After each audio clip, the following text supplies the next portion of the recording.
For today's video ay magluluto ako ng dynamite dahil request ito at pinaluto sa akin dito sa Saudi Arabia. So ayan, magluluto ako ngayon and syempre naka-uniform pa ako doon and nagpalit nga ako ng damit kasi baka matalsikan, wala nga akong duty.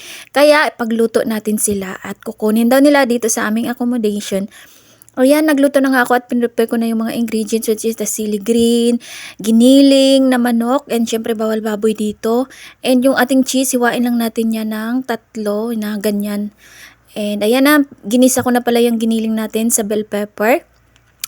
Kunting half tablespoon of salt and pepper and syempre magic sarap. And sinutay natin yan sa onion and garlic.